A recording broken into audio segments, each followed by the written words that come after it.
We at Time Shifters hope that you enjoyed this rare and infamous moment that combines a first-rate disaster with genuine historical significance. But now it's time to take a deep breath as we prepare to temporarily reset you. Get your cars to Mars.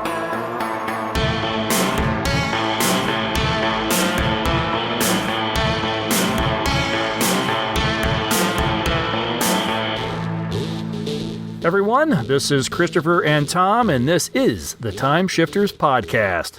In this show, we discuss and review film and television, primarily in the sci-fi, fantasy, and horror genres. Just a reminder for anybody, if you hear anything that we talk about today and you want to put in your own opinion, send us an email, timeshifterspodcast@gmail.com. Anyway, let's get Tom in on the fun here and start this thing. Tom, how you doing? Oh, not too bad. I'm still trying to get over the time change. Really? Is it still dragging you down a little bit? It really is. I keep waking up way too early.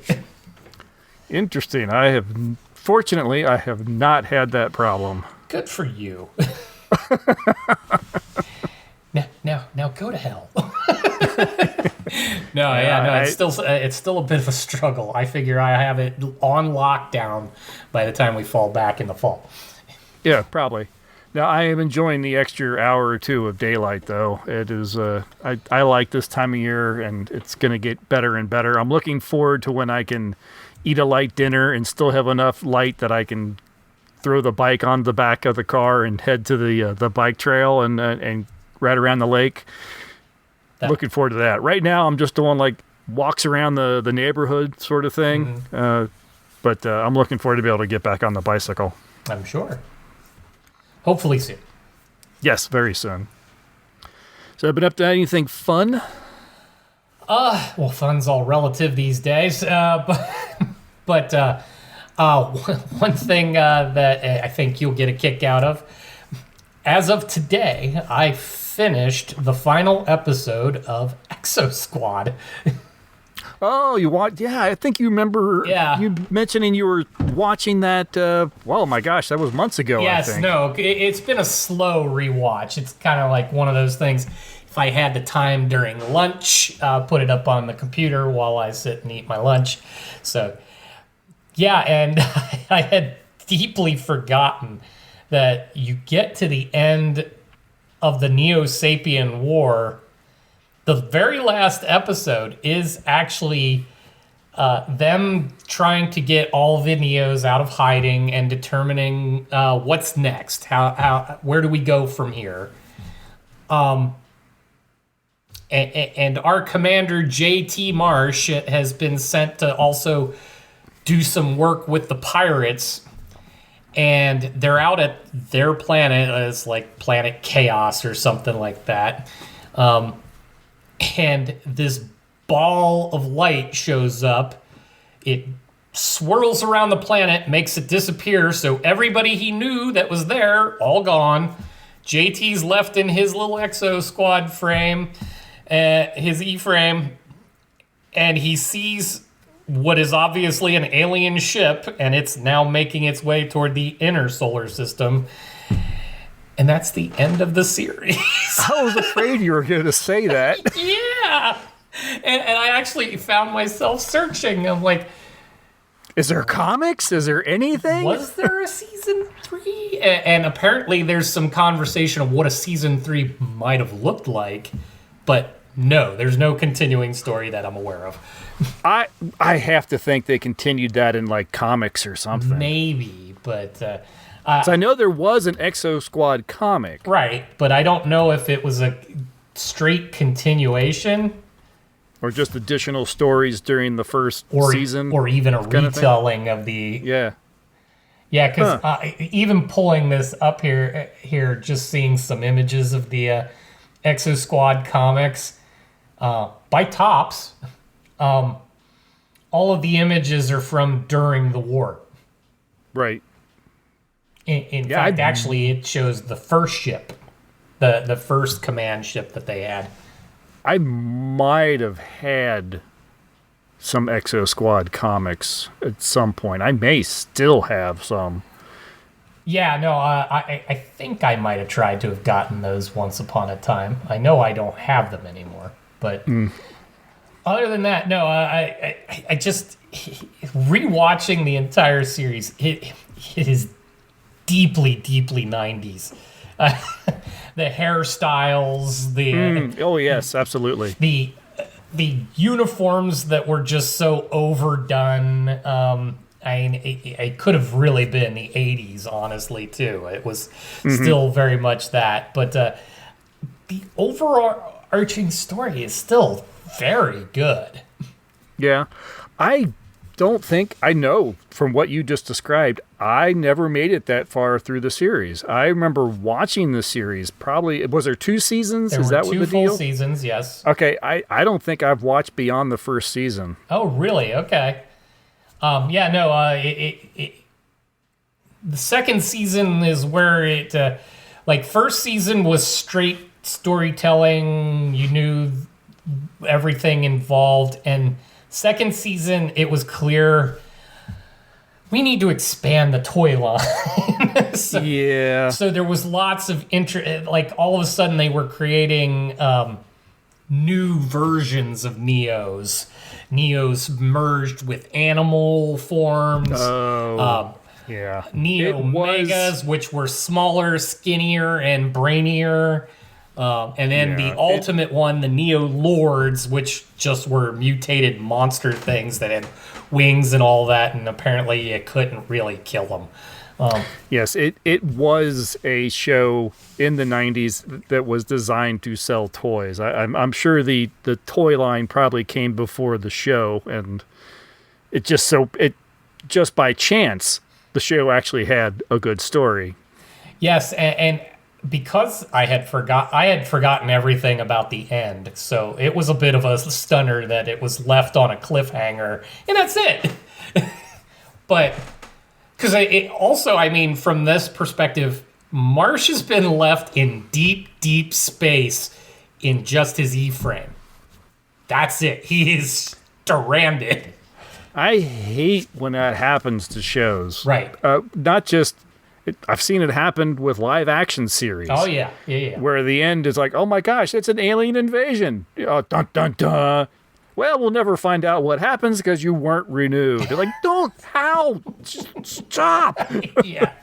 Yeah, so that part was awful. But the thing that I found, again, for a children's cartoon intended to sell toys, much like any of the cartoons were, there's this moment at the end, and I'm sorry for spoilers, but I mean, this was the 90s.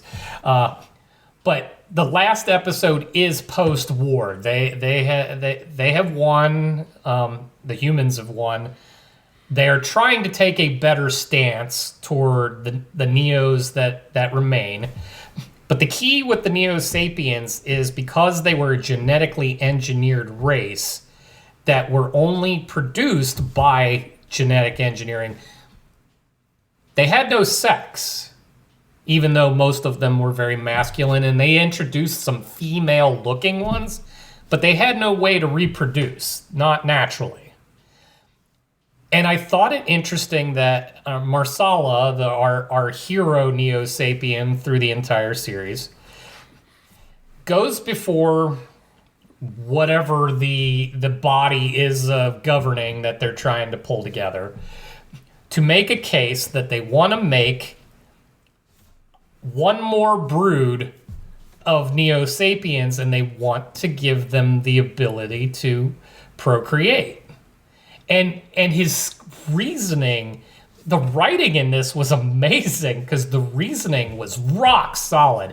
He's saying, we were bred to be workers, but we have no sense of history. We can never have a sense of history. We're just clones of clones of clones. We don't have our own attachment to anything. And he ran through this whole thing. As long as we don't have a future, we don't have a place in your world, in this world. And he was asking, give us the ability to do it one more time so that we can procreate and start our own history. And we'll evolve with you. And I'm like, that's pretty damn deep for a child's cartoon. Oh, the subject matter alone was an interesting one to broach for a show effectively aimed at children, at kids. It also, unfortunately, has way too much ties to things happening now. The Phaeton character, who is essentially a brother to Marsala, they were in the same brood. They came up, and he actually started off as a guy with vision. He wanted good things and got tainted by the world around him. But again, hitting a little too close to home, he got to a point where, and I don't know if you remember this since you didn't see the second season, but ultimately, as he kept getting more and more power, and he was injured in a way that was causing his body to fail, so he had to constantly stay in this thing. His resolution to all things is, if I'm going to lose, I'm taking everything with me. And they developed a doomsday weapon that basically, once he had decided there's no more me, there's no more everybody. Fortunately, he gets thwarted, but still, yeah. Again, the whole mentality is a little too scary. Yeah. Speaking of animated series and good stories, I finally kind of got back into X-Men '97. Oh, I haven't actually. When you're saying X-Men '97, you're talking the new series? Yeah. The newer, yes. I'm still trying to make my way through the old one before I start the new one. So yeah. I'm only in the middle somewhere. Okay, gotcha. Yeah, even the new one is kind of old now. Yeah. It's a year or two old, but just a year. I think I watched like the premiere or maybe the first 2 episodes and then didn't get back into it, and I finally picked it back up. And again, yeah, there's topics in there that are writers for cartoons get it. Why don't the rest of the world? It's one of the things I joke about with a friend here whenever we're watching old 80s cartoons and all that. I'm like, what did most of you grow up on? The themes that run through almost all of these suggest just the necessity to work together, to be tolerant of one another, to be open to new ideas and new things. There was a speech by a character in the 4th, 5th episode or so, not quoting, paraphrasing, said, "You don't have to like us, but you have to accept the fact that we share the world with you." Right, yeah. We're all on the dirt ball together. Get on board or get out of the way. Yeah. It is very well done. Some of the production design, the suit they gave Magneto is odd. Well, he's had some odd ones, so yeah. So this must be one. If it's faithful to one of his original or one in the past, then so be it. But yeah, no. I find it a little weird. No doubt, but yes, Magneto's gone through a variety of different suits, some weirder than others. Is this the one with the big M on it? That'd be the one. Yeah. The big purple one with the big white purple M. with the big M. Yeah. Yes. Yeah, that's not one of my favorites. No. I always like the one with the bolts on the collar line. Yeah, the one he sported in the original X-Men cartoon. Yes. Yeah, no, I've always enjoyed that one. But yeah, alas, he likes to change clothing every now and then. Yeah, well, I guess it's his right. I accept him for who he is. Yeah, outside of that, we are still doing our B5 watch. Oh, yeah? Where are we at now? Let's see. Talia has just been revealed to be a spy. No way. But yes, enjoying that. Boy, there is some scenes in there, and every time we get through an episode, I was just turning to my wife, and I was like, this collection of actors are just astonishing. Yes. What they can do, and you almost feel bad for them that they are in this kind of, at the time, lesser known sci-fi series. Maybe it's been a little bit more or maybe it's looked on a little bit more now. I still feel like it's an also ran compared to things like Trek and Star Wars and all that stuff. But the acting and the writing in that series, there's moments that just they break your heart. They make you feel excited. But some of them almost bring a tear to your eye. Yeah, aside from the level of acting, but at the chemistry, both the characters and the actors playing them, it was obvious that they gelled together well. Oh, and there's some that are just shocking. And the 1, 2, 3 episodes ago, the Centauri have made their big push against Narn. They've decimated the planet with mass drivers and everything.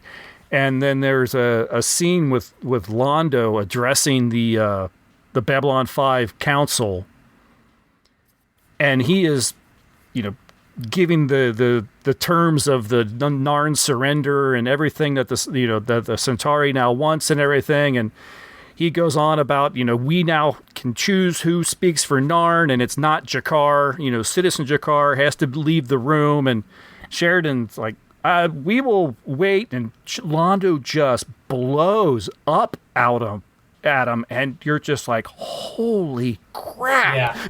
I mean, it just takes your breath away. Yeah, this is the character that was more or less the comedic fodder up to about this point. And now he is taking charge, and it's hardcore. Oh, yeah.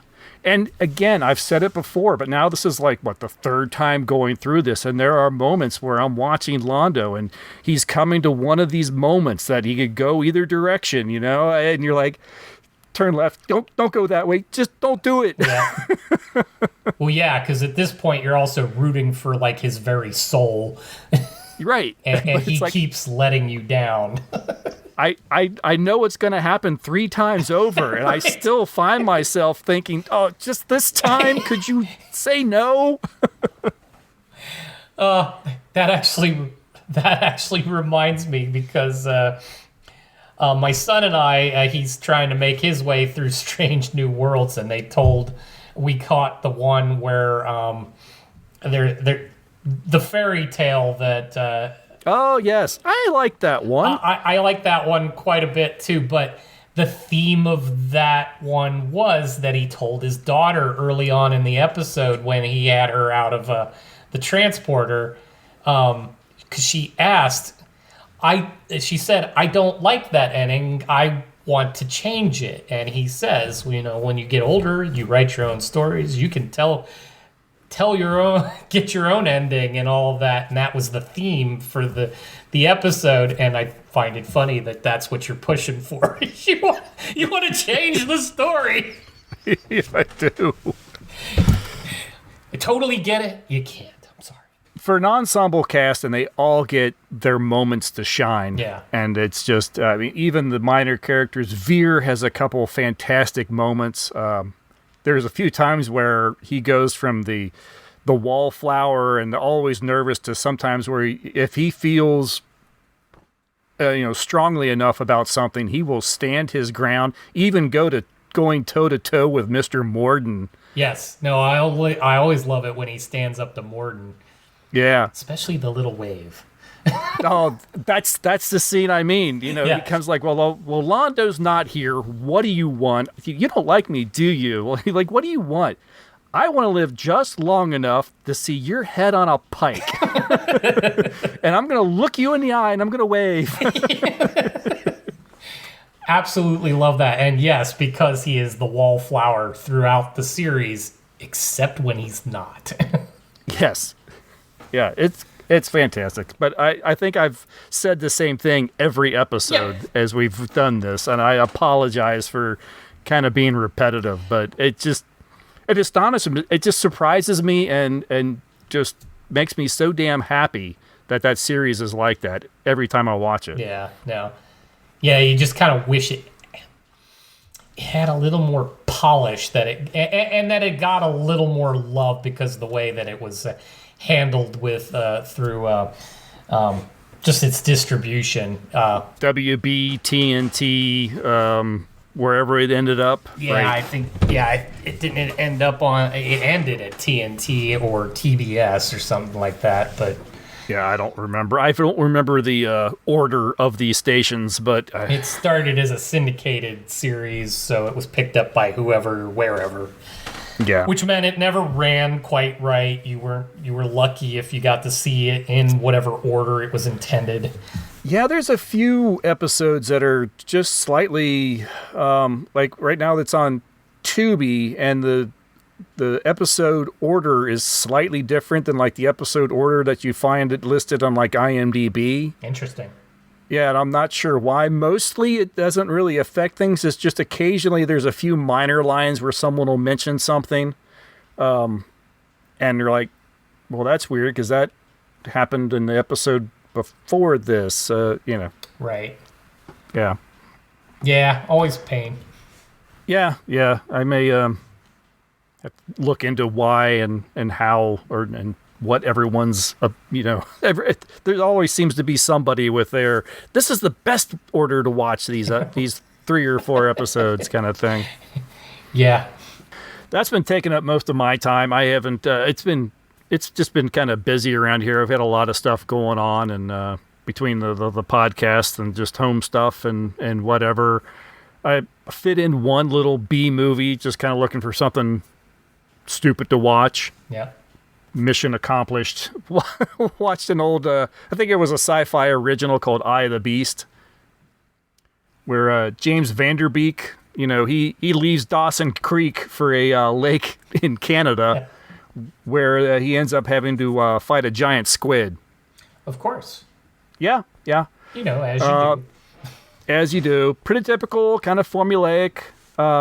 The filmmakers wisely didn't choose to show the squid too much, which was good. And when it did, the tentacles usually looked okay. Yeah. There's a few times where it looked like something rubber on a string. It was watchable for what it was. A passable B film. Yes, exactly. Perfect for if it were on back when Sci-Fi Channel did their films on Saturday night. It would have been one that you didn't go, well, I don't regret watching it. At least I got my taxes done while I did. I have crushed lots of candy while they've defeated the squid. Yeah. Exactly. Sometimes you need that mindless background. Yep, exactly. So yeah, I guess if that's it from you, yep. We'll go ahead and take a break and listen to a promo for another podcast. And then when we get back, we're going to talk a little bit about 2015's The Martian.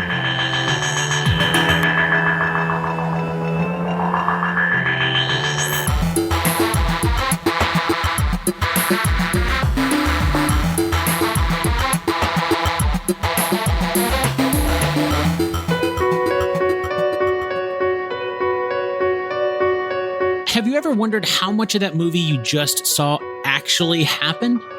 My name is Dan Lefebvre, and I'm the host of Based on a True Story, the podcast that compares Hollywood with history. On each episode, we'll tackle a different movie or TV show that claims to be based on a true story and separate fact from fiction. So when you're ready to learn how much actually happened, search for Based on a True Story in your favorite podcast app of choice, or find it over at basedonatruestorypodcast.com. Martian was directed by Ridley Scott from a screenplay based on the 2011 novel of the same name by Andy Weir. Stars Matt Damon, Jeff Daniels, Kristen Wiig, Jessica Chastain, Sean Bean, Chiwetel Ejiofor. I am always terrible at saying his name, so I apologize. In the film, the 2035 manned mission to Mars, the Ares 3, has to make an emergency evacuation when a severe storm threatens their habitat and the Mars ascent vehicle. While trying to reach the vehicle, astronaut Mark Watney is struck by flying debris and lost in the dark. Unable to find him and his suit reporting back that it has breached and his life signs are at 0, the crew launched to meet up with their orbiting spaceship Hermes.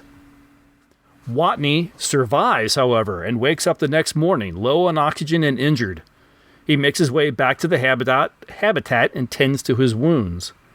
With no way to contact Earth or Hermes, he realizes that there is no way for them to know that he is alive. Believing that his only chance is to survive for the next 4 years until the next scheduled mission arrives, he sets about to, quote-unquote, science the shit out of it to figure out how to eat, breathe, and make it 3,200 kilometers to the Ares 4 landing site.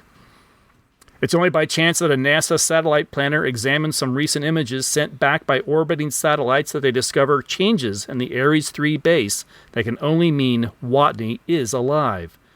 Both Watney and NASA must struggle to find a way to communicate with each other and devise a way to bring Mark Watney home. Now, I think both you and I said it has been about 10 years, 9-10 years since either one of us have watched this one. Yeah. It's a long film. It's not one you just pick up. And it's not one that you can just put on in the background. No, because it's kind of important to pay attention to it. Yeah, despite its, 2.5 hour, 2 hour, 20-minute runtime. Yeah, 2:21. It is a pretty engrossing film. Mm-hmm. You get pulled into this thing quick. Starting with the first, 5-10 minutes of this film with the evacuation of Mars is probably one of the most tense and exciting few minutes in film in a while that I've caught. No, they did that scene really well. And as we'll get into it later, that is your most action-packed sequence in almost the entire film. And even though it feels like you're putting on the important part at the beginning, it works. It's important that that's how that went down. I was reading, and even the author of the book, Weir, acknowledges that that's also the most scientifically inaccurate part of the story. Because apparently the density of the Martian atmosphere is so low that even like 100-mile-an-hour wind would barely be enough to ruffle your hair. Right. There's not enough atmosphere to really do anything. Exactly. There would not be flying debris, and it would not be in danger of tipping over the lander or the ascender, I guess in this case. Yeah, it'd come off a little more like a yeah. No, again, you got to take a little artistic latitude where you need to. Yeah, well, you had to come up with, how does he get stranded? I mean, that's the whole point of the film, is that he's stranded on Mars. Right. How do you get him there? Okay, Martian storms don't act this way, but it works. It works. It makes its point, and you just need the launch into what comes next. So yeah, and it pulls you in. If you're not, you watch those first few minutes of this film, you're going to be stuck for the rest of the movie. And for it's not a particularly long scene, but seeing as how it sets up most of the primaries for the film right away, especially Watney, you actually get kind of a cool little sense of what this group is like right in just that first 5 minutes. Mm-hmm. Like the attitude, the camaraderie, the goofiness. Obviously, Watney's not a... Like, he might be good at what he does, obviously, since he's gotten where he is, but he's not going to take every minute of every day seriously, which you kind of need, especially when you're about to do what you're going to do to this guy. Yes. Oh, yeah, absolutely. And we'll actually talk about that. We have a little bit of social media that we'll touch on that a little bit when we get to that point. Yes, you're right. The whole team, unlike a few of the other films we've watched where you don't want to spend time with any one person, much less the entire team. Right. And you can't imagine anybody sitting around for months in a tin can without strangling everyone else on board. This is a group that is like, okay, these are just a bunch of people that are really good friends who happen to all get a chance to go to Mars They're all together. genius level astronauts. Right. And they happen to be cool people. Yes. Like, they're fun, they're funny, they're serious, but they're not so stuck that they have no personality otherwise. Jumping ahead a little bit, I think one of the moments that it really shows it is when the crew of the Hermes are finally told that Watney's alive, and they're allowed to communicate him, and they're typing messages to him. And he's like, and they're like, it's nice not having you on board. There's more room. Of course, we got to do stuff, but it's not hard. It's just botany. Yeah, no, totally giving him crap while he's stranded and probably going to die. But hey, let's get a little friendly ribbing in anyway. Yeah, absolutely. This is actually going to be one of these films where it's difficult to really come up with something. What do we talk about? Because this is a good film. It is a good film, so we're not going to be able to like trash it. Like, and not that we go out of our way to trash it, but that's usually where conversation comes. Why did you make that decision or this decision? There's not a lot to pick at. No, there's not. Including, like you said, you've already pointed out, the most scientifically inaccurate part is the thing that got him stranded in the first place.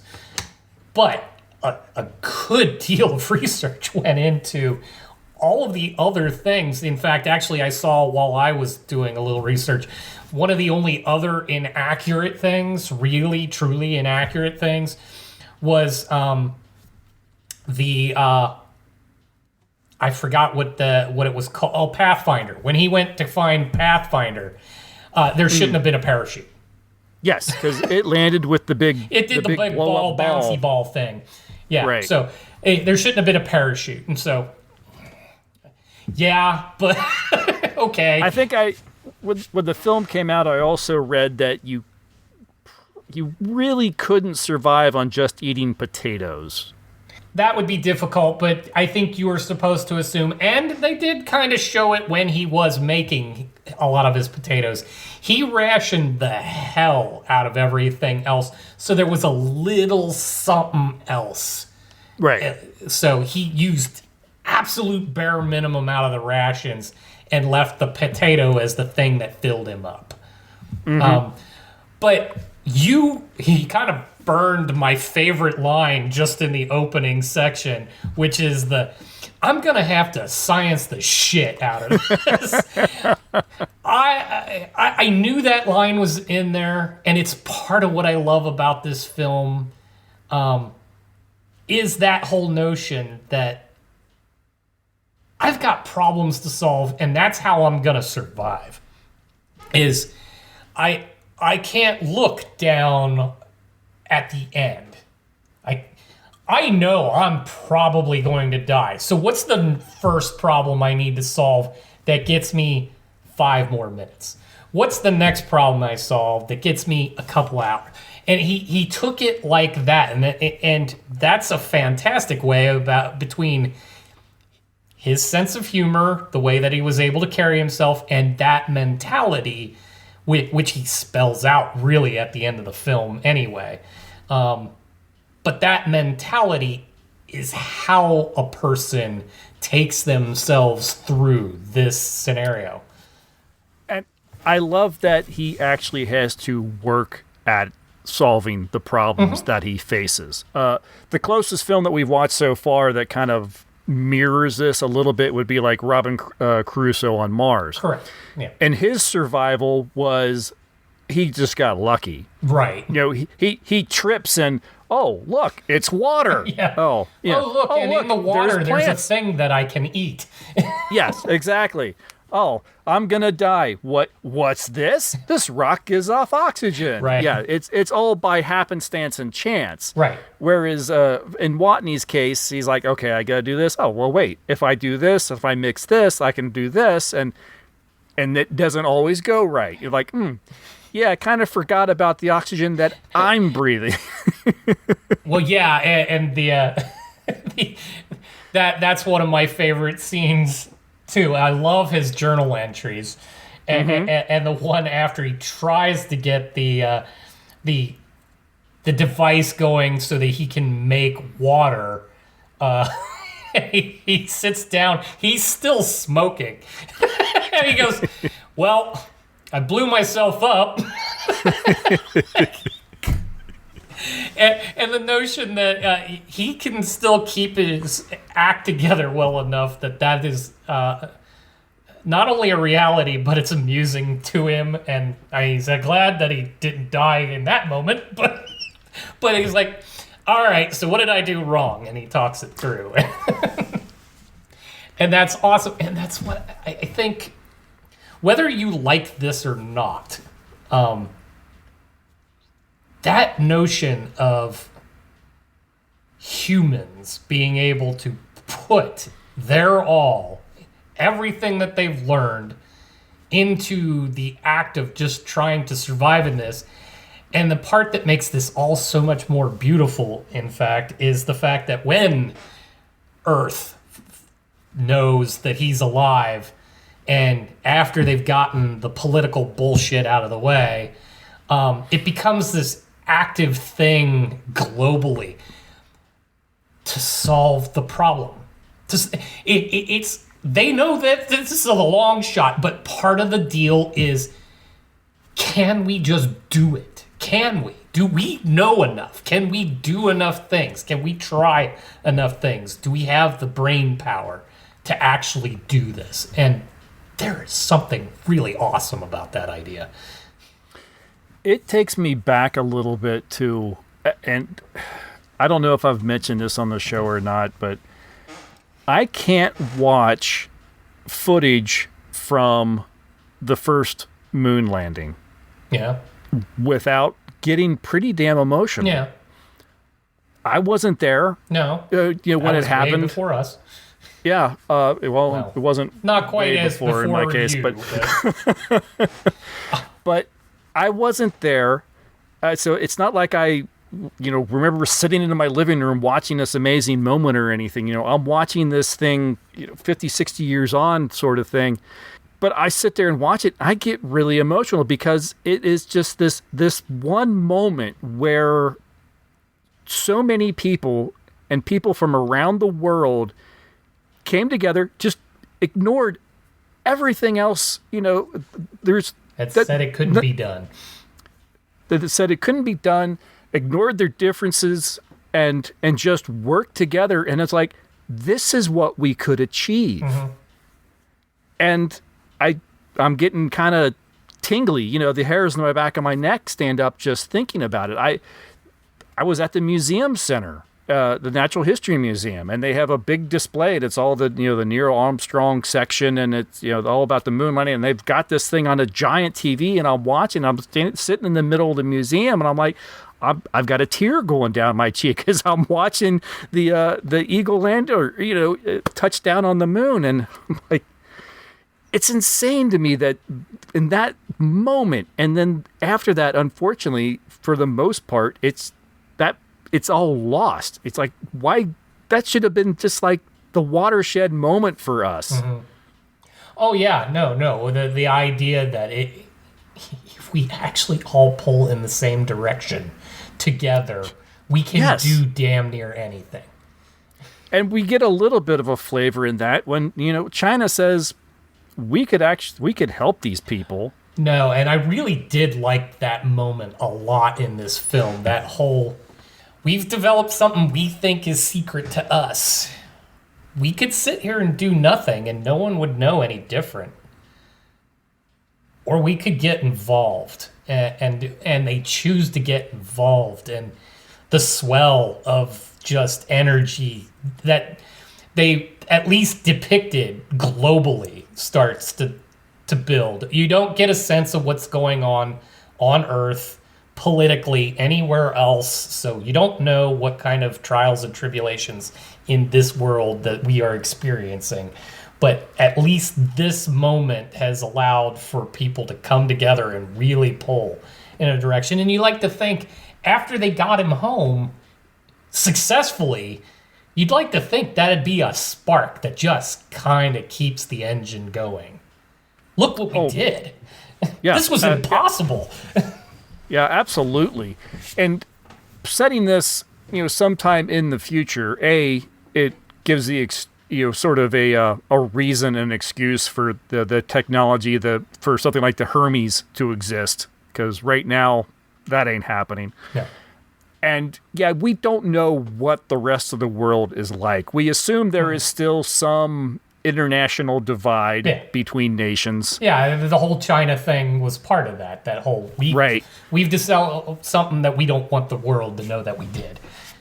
But there is that moment where I think of all the things in the film that I had the hardest time believing in isn't the storm on Mars, but it's the thousands of people in Times Square and Tiananmen Square and on the Russian what do you call it there?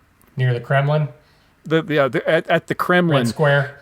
The Red Square, thank you very much. The thousands of people all watching and waiting. Oh, will it happen? I'm like, yeah, that's not how that would go down. You might have a few people you'd have some people doing watch parties, and maybe there'd be people at the bars, and there'd be a whole lot of people on their phone, and there's going to be a whole lot of people that are just going to go to work the next day and go, oh, did they get him home? Yeah. No, and that part's true, but it's nice for the movie. Actually, I saw somebody write the most unbelievable thing in this entire film, given how much decent thought into the science that was put into it, is the notion that there was ever a Congress that authorized the funding for this program.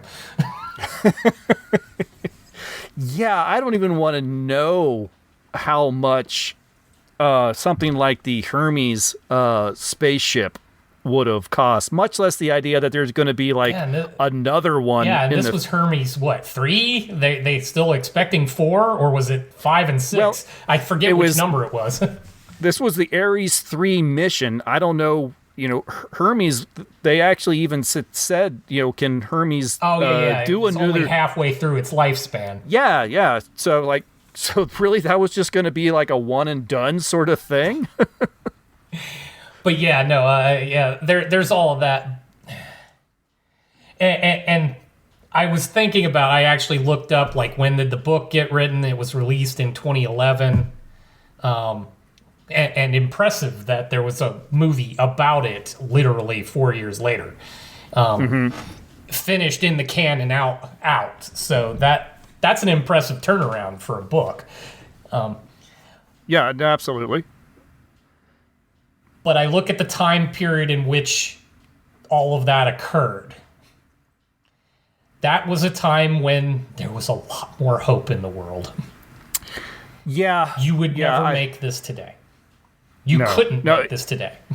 It wouldn't be believable that it'd be entirely fictional, and I don't mean from just everything else about it. It almost takes you back to the joke about the 1950s science fiction films that are set in the year 2000 or the year 2015, and Earth bands together, and it's like, the hell they did. And that's part of why while I was watching as much, because I guess I like this movie a lot because of how uplifting it is, how positive, how forward-thinking, how energizing it can be, and I'm sad we're not there. I'm deeply sad that we're not there. So it bothers me. So it makes it a tough watch right now, and that's the only thing that I can take away from it. Yeah, let's talk about the cast a little bit here.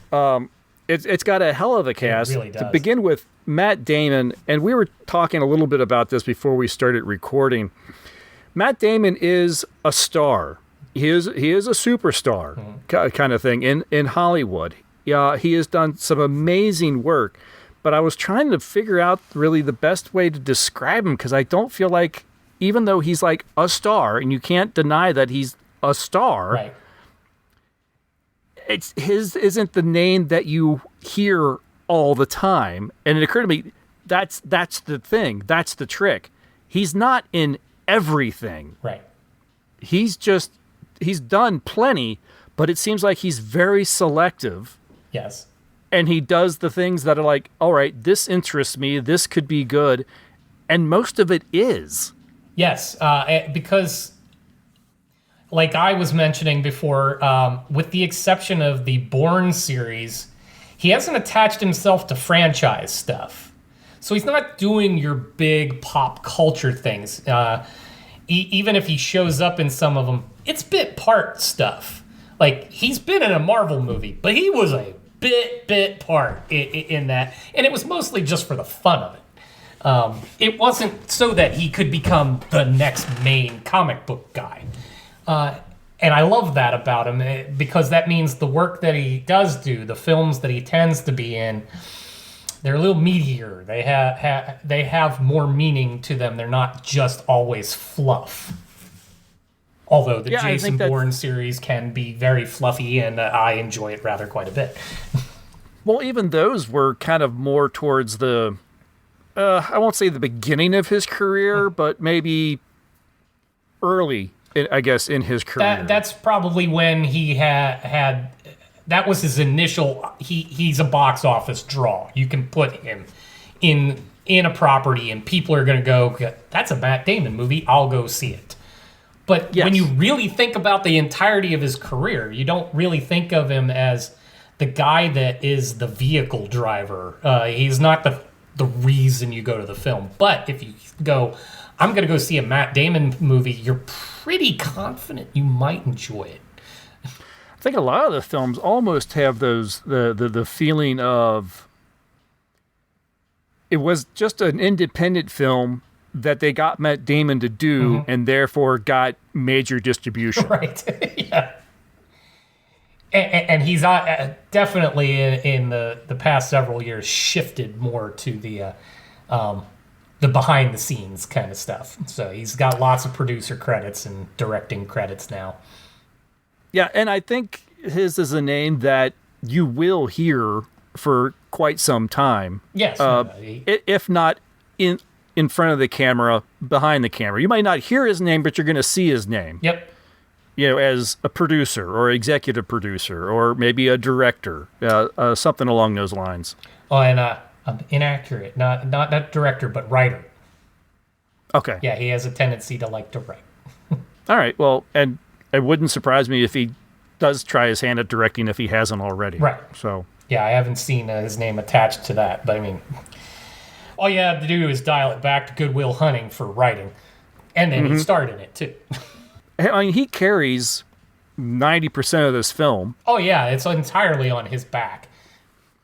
And it's amazing that they've got what I would consider some pretty decent stars for effectively minor roles when you think about it in that perspective. That it is 2 hours of Matt Damon and 20 minutes of everybody else. Right. Yes, but what you get in those other minutes is also just as good. Yeah. No, they're really good. Jeff Daniels is great. I love his very just dry, no nonsense demeanor in this film. And it's amazing how much he can be funny delivering what is essentially kind of serious stuff. But yes, that's that matter of fact. Actually, I liken his character in this, Teddy Sanders, the director of NASA. I liken this a lot to the same role he did for The Newsroom. Okay, I don't think I've seen that If you one. haven't, you should. It's amazing stuff. But his character in that was very similar to the way he kind of did this director role. Just that whole... He's like, I know the right things to do, but I also know what I have to do in order to be in charge so that I can do the right thing.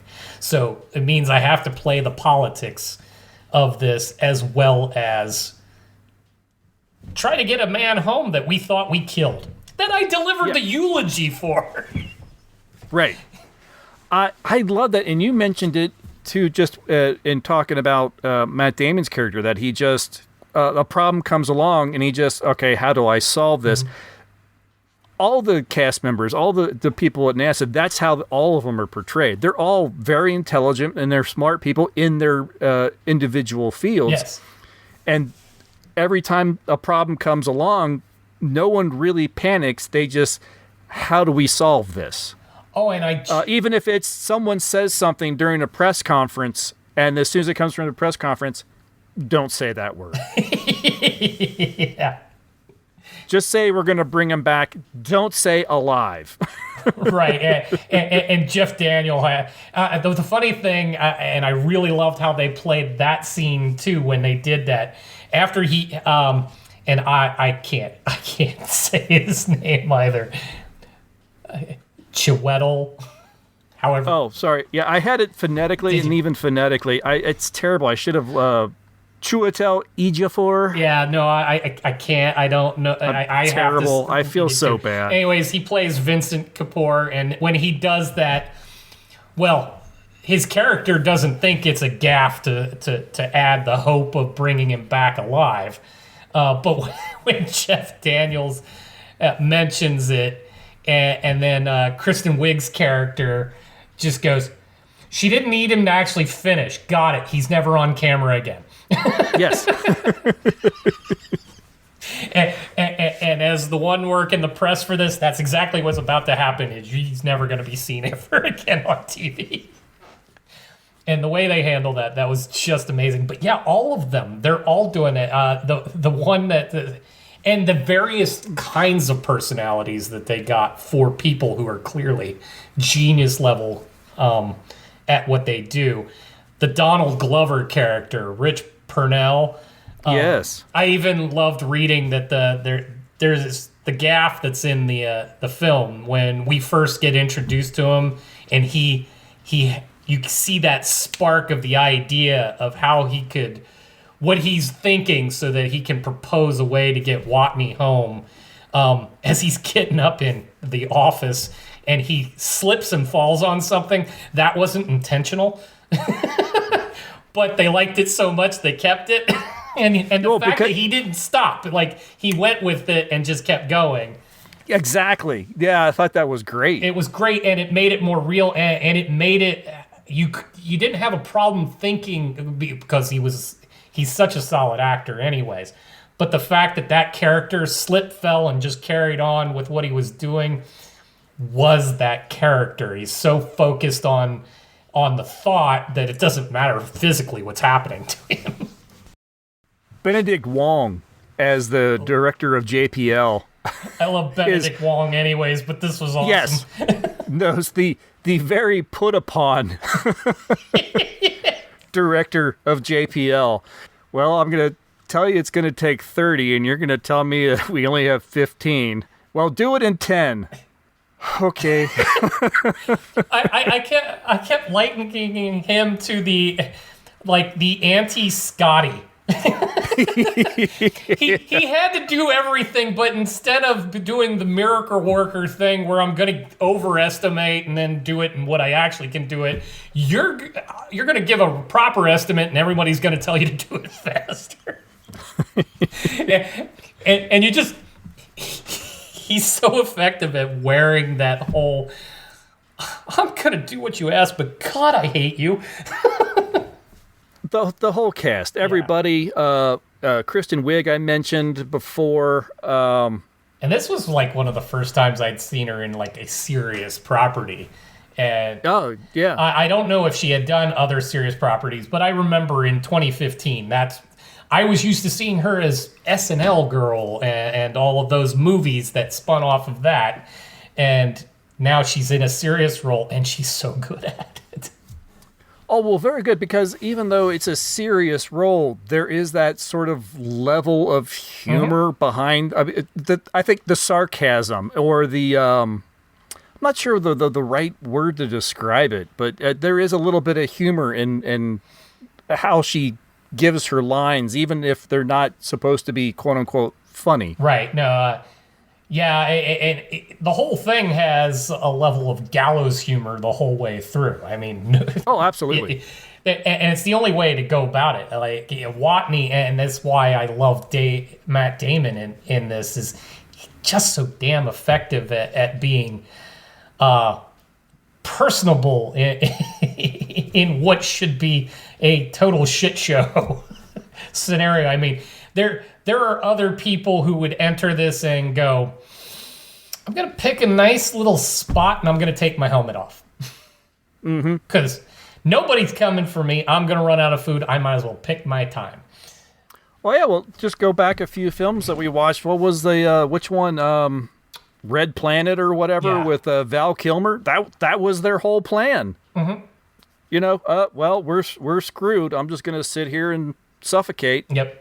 Oh, and of course, Jessica Chastain as, you know, the mission commander of the Ares 3. And she has some great moments, too, because she's the one that has to make that call about whether they're going to leave or not. She's the one that, once they find out that he's alive, she's like, I left him behind. And another fantastic, you know, Michael Penne, it's like, hey, we all left him behind. She's like, no, you followed orders. Yeah. You followed my orders. I left him behind. I'm like, wow. That's like a 1 minute scene. It's like, that's a great scene. It's a great scene. And again, the part where it starts to hurt a bit, she's owning accountability. I mean, she wasn't wrong in the call that she made at the time that she made it, but I mean, she's owning what happened, and now, oh great, the guy we thought was dead, we left behind, and is probably still gonna die. We just get to watch now. Like, great. So that's got to weigh heavy and hard, and watching somebody actually go ahead, swallow it all, and go, yeah, that's on me. It was a great watch. I was looking forward to watching it again, and I just, you know me and my 90-minute, you know, does a film need to be more than 90 minutes? This one, amazingly, doesn't feel as long as it is. It doesn't feel as long. In fact, at some points, I feel it's almost rushed. Yeah. There's so much to do. I mean, just to keep up. He was up there by himself for a year and a half. I think it was like 400 and some odd days or something. Yeah, he almost got to 500 something. So, But yeah, a year and a half, almost borderline, approaching 2. And he was trying to prepare for 4. Right.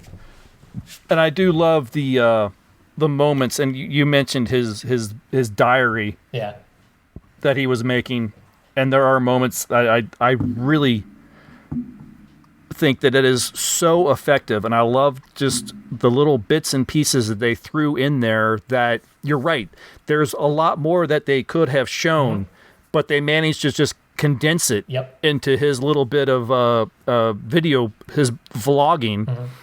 And it all works. I love the moments where he's like trying to kind of get the idea of how alone he is. You don't have to really see it, but you hear it in his voice and you hear it in what he says. And then the moments where he kind of looks at but this is historic because everything I do is the first. Wherever I go, I'm the first. Yes. I'm the only person to ever be by themselves on a planet. Yep.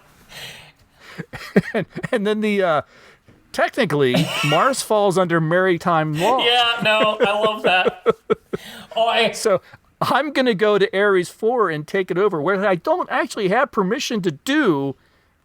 Mark Watney, space pirate. And the thing I love about that is because there is a thing in comedy called the callback. So he goes through that whole diatribe where he announces that he is Mark Watney, space pirate. And then when they're getting the communications back and Vincent starts going in, well, maritime law. he starts saying it, and the Mindy Park character, she's like, no, he's going. He went over all of that already. Again, that's my Mackenzie Davis there. Yep. Yeah. He already explained it to us. Like everything about that was just amazing. It's hard not to laugh at all of it. Definitely a recommended watch. Yeah. I need to revisit this one a little bit more. Maybe when I'm also kind of feeling down, or maybe not. I don't know. Yeah, I don't know. I think 10 years maybe a little bit too long to go in between watches. Definitely would be one to watch again at some point. Yeah, and we haven't really mentioned the fact that it was I did mention that it was directed by Ridley Scott, and I think that definitely is a benefit for this film and to tell this story. There are very few other directors that I think could have told this story as effectively as Ridley Scott. Ridley Scott at least gives the story time to play itself out in what feels like a natural manner. Yeah. Just by the nature of it, it needed to be a longer film. I felt there might have even been room to go a little more. I believe there was like a director's cut that does broach 3 hours. I don't know if it crosses, but I think it gets up to there. Man, I might need to find that. Yeah. Look for the Blu-ray. Yeah, there you go. We did get a little bit of social media on this one. We got Mike from over on the I used to watch this podcast. He says, my only comment is I will watch this anytime it is on. My wife thinks I'm a little crazy. Kevin over on the Facebook group says, I remember when people thought he was really stuck on Mars and tried to figure out how to bring him home. I looked into this. There was, whether it was truly serious or not, back in the days of Twitter, 10 years ago, there were people coming out of the movie theaters asking, was this based on a true story? Wow. Okay. I get the viral aspect of doing stuff like that. I followed along on some of them. Heck, when they were making the Batman movies, the Chris Nolan ones, I actually went to see a truck that was campaigning for Harvey Dent for DA. But I never believed that Harvey Dent was running for anything. So I don't know how you see this film and go, based on a true story. I mean, you don't follow anything at all ever to know that we've never been to Mars. Apparently there was a small subsection of the human race that did not know that. Yeah. Mm-hmm. Our good friend Matt over on the Discord server gives us a really good comment here. This movie is a favorite of mine, and I could easily go on about all the things I like about it. Talking about Mark Watney, use of humor is what I like most. Yeah. It's easy to think the character was written that way to entertain the audience, but really it's such a great defense mechanism that helps him survive. Mm-hmm. There are so many times when all hope seems lost and a new setback will be the thing that does him in. Mark then cracks a joke, gets back to solving the problem, and keeps himself grounded enough to not let the enormity of the situation overwhelm him. I find it relatable as humor has always been a useful tool moving me through life in a similar fashion. He's looking forward to hearing our discussion. So yeah, our discussion is us gushing about the film for the most part. So and this is why I thought Matt Damon was so effective through the film. Hey, you got those moments. There was some early stuff, like when he's patching himself up and he's doing the assessment. You see him kind of lock up at one point and feel the enormity of it all. He's quiet. He's very still. You kind of get a sense that he's very raw right at that moment. And then he takes a breath, and then he finds something funny in the moment, and then he gets to work. And that I agree completely. That's how this works. It is a personality type. And honestly, and that's why I love the end of the film when he is teaching future astronauts about what it takes to be an astronaut. If you're going to be an astronaut, that's the only attitude that works. He's absolutely 1,000% right. Everything about space is trying to kill you in every moment. We are not intended to be there. So you have to solve the problem and the next problem and the next problem. Otherwise, you will die. Even if everything goes right, you still have to do it right every single time. I love that. No, his humor, I think, it helps us carry through the film as well. I mean, if he was always depressed and worried about his next meal and was expressing it in that way, this would be a very tiresome watch. It would. But because he has that little bit of a glimmer of hope and humor in him at all times, even if maybe he's not feeling it on the inside. Right. It does. It helps this film tremendously. And it just occurred to me, his video blog, the fact that he comes and sits there and talks about what seems like, why are you telling me this? I feel like this film invented TikTok. The thing that kept going through my head as he recorded the vlog is knowing where the movie ends. It was my hope that somehow all of that is recovered and goes with him in some fashion, or that NASA's able to get it in some fashion, because every single diary entry becomes a teaching tool for everybody else to come. Yeah, I don't know what plans for Ares 4 is, since now they no longer have an ascender.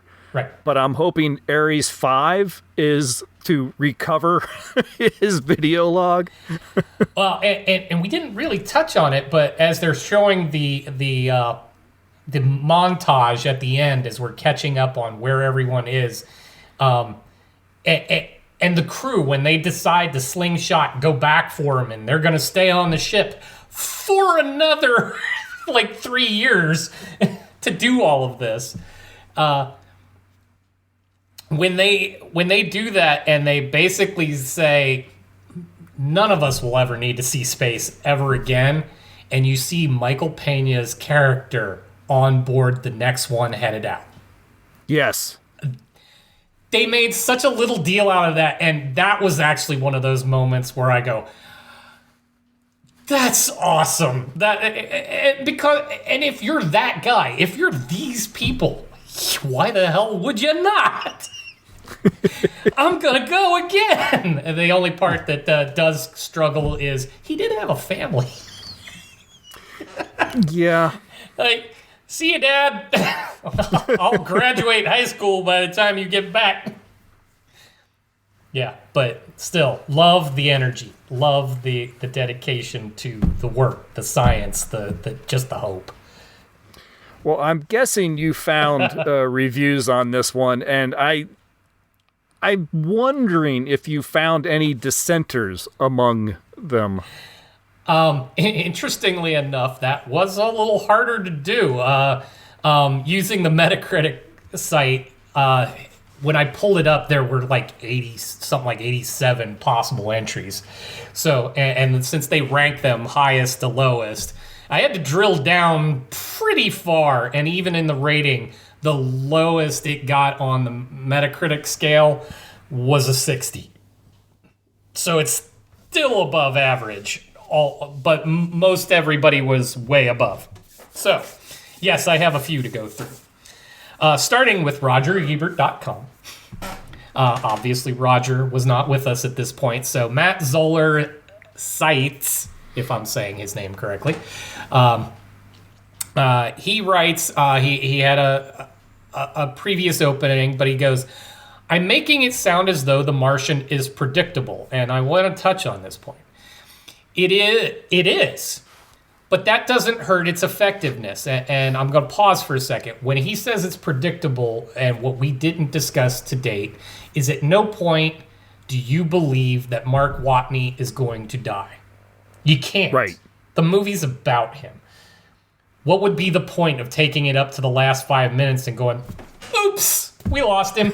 Yeah, so you're not going to do that. It's not going to work. So he's pointing out this is a predictable film. You know where it's going to end. The most fascinating thing about the film is how it leans into predictability rather than make a show of fighting it. In the process, comes up with a tone that I don't believe anyone has summoned in this genre. Certainly not at this budget level. Of all the stories you've seen about astronauts coping with the aftermath of disaster, including Mission to Mars and the visually superior and more aggressively melodramatic Gravity, which is more of a self-help parable with religious overtones, The Martian is the most relaxed and funny and maybe the warmest. So, definitely love the film. Yeah. This one was surprising. From Wall Street Journal, Joe Morgenstern. If anyone has been paying any attention, anytime I pull a Joe Morgenstern, he hates movies. But not this one. Whoa, this movie won over Joe Morgenstern? Joe says, what's so fascinating about the film is that it truly turns on the solving of problems. And its chief solver, stuck on Mars, manages to be so funny, interesting, and infallibly likable that you're invested in his predicament at every moment. He just all in on this one. And like, wow. Damn. Who are you and what did you do with Joe Morgenstern? Yeah, that was written by his intern. The one that actually went to the film. Yeah. And then we have a Chicago Sun-Times, Richard Roper. Damon is fantastic. No argument. The movie lives and breathes on his performance, and he comes through in every scene. Agreed. The Telegraph, Tim Robbie. This is when we get into a little bit of the slide. It's a film about micromanaging, fixing things on the fly, and a lot of Ridley's gruff. Technocrat personality shines through. Like, okay. Apparently not a Ridley fan. No, doesn't sound like it. And then the one that I'm like, what movie did you watch? This is the San Francisco Chronicle, Mike LaSalle. There are lots of good things in The Martian, but then there are lots of things in The Martian altogether. Too many things. The new Ridley Scott movie is fascinating and charming and crammed and overstuffed, and it's a curious case, too. It gets all the seemingly hard things wonderfully right, but then caves in at points that should have been easy. Worst of all, The Martian turns sluggish right when it needs to speed up. By the time the ending comes, the only people who still care on screen, and they're just acting. Yeah, This is a guy that didn't get that the opening sequence had to be the exciting part, and everything about the rest of the film is the slog to still live. And that is in and of itself exciting, watching him go through. Yeah, I think that reviewer is not a fan of storytelling. He wants to go see the next Marvel movie. Yeah, probably. I don't know the name much, so I'd have to dig in more. But you're probably onto something there. Yeah.